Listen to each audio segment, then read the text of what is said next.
Hello and welcome to this week's episode of Buy This Watch, a super hot smoking deal, one worth checking out. Now some things to point out. I don't own these watches, I don't know these dealers, and therefore I do not warrant these purchases. These just so happen to be a really great deal that I found as I was watch hunting. Figured I'd pass it along to you. You'll also want to know that in the title of the episode is the date. By the time you see this episode, these watches may not still be available.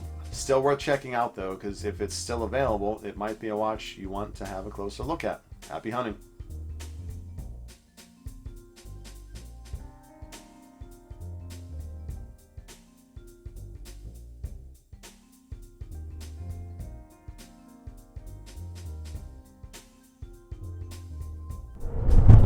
Room a zoom zoom and a boom boom, shake your rump. What up?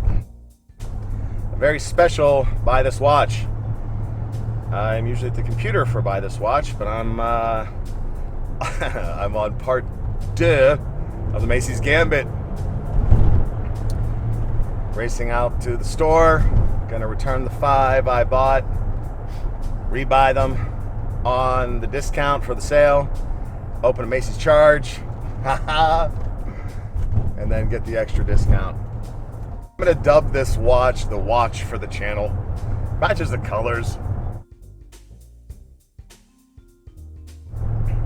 MoonSwatch, Omega MoonSwatch. Wow, what a hype beast. I'm so glad. I'm so proud of Omega. I'm a diehard Speedmaster fan. I see this as nothing but good.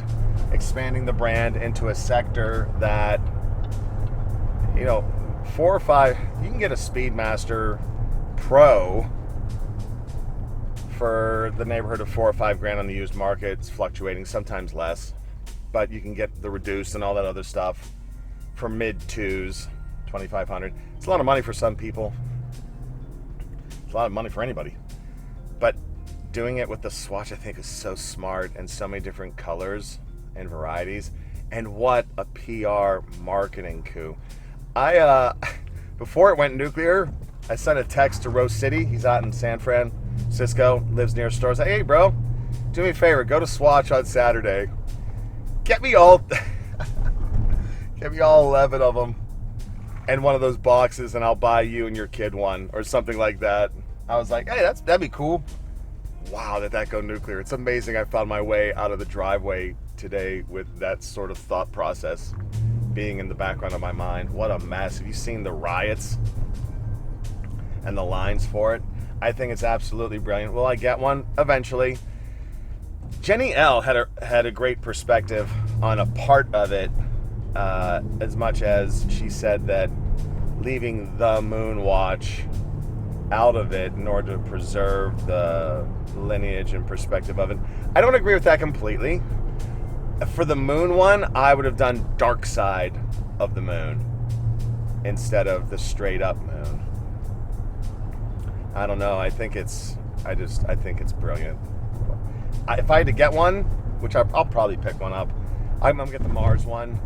I love that handset from the Alaska project. And everyone seems to be hating on the Saturn. I don't know why. I think it's cool. And if I was Swatch Omega, I would have done one of them as a limited edition. But I wouldn't have said which one. I would have let it slip out that, oh, hey, the resin didn't sit right for this. We're not going to make this one anymore. And then in true Omega fashion, limited edition 6,000 worldwide.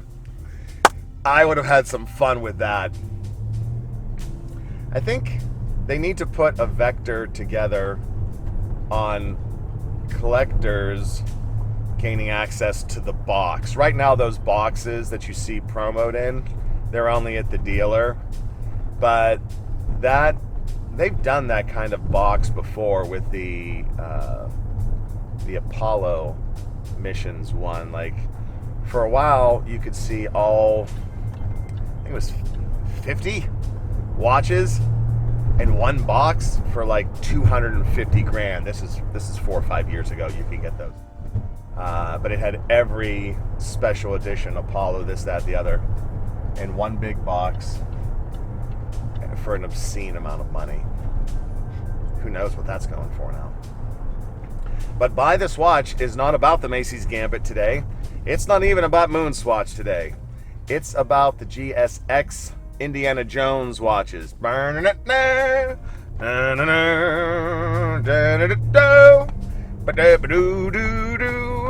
love Indiana Jones.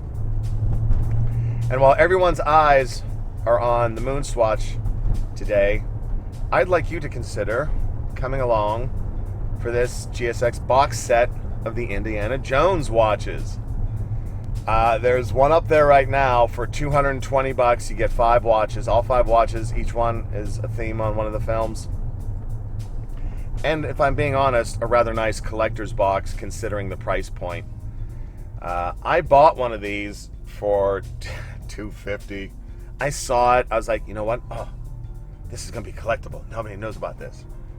And I no longer really think that, because the same seller is now selling one for $230 and then $220. Yikes. You know what? Maybe wait a week. It'll be $200. Why am I recommending this purchase to you? This purchase is not for you. This would be a great purchase if you're a mom or a dad and you like watches and you like Indiana Jones and you've got some kiddos that you want to bring along into your hobby. You pick this up, $220, and you park it. You put it in the back of the attic or wherever, your man cave, your she shed, fortress of solitude, and you roll it out to your kids.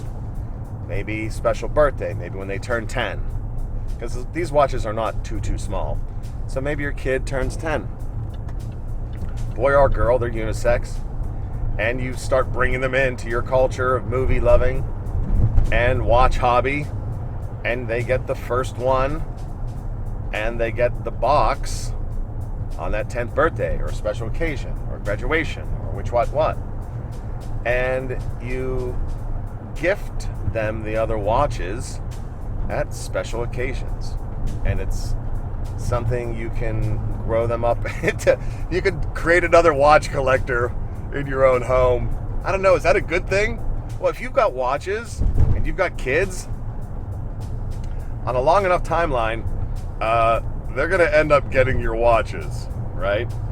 So why not grow them up with the collecting hobby? And it could be a bit of fun. All right, so a little bit of a weird one for buy this watch, a little out there, but kind of cool, kind of goony, kind of a bit of fun, and affordable fun. So check it out if you're interested. All right, this has been today's Buy This Watch. Triple threat for this one. All right, have a great one.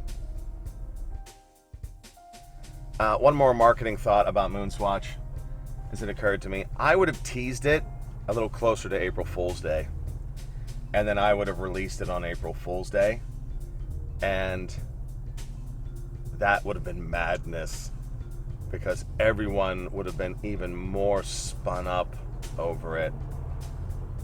April 1st is a Friday, and that would have been rad. Yeah. That they would have been pummeled with even more sales and waiting outs. Yeah, that'd have been cool. I'd have done that.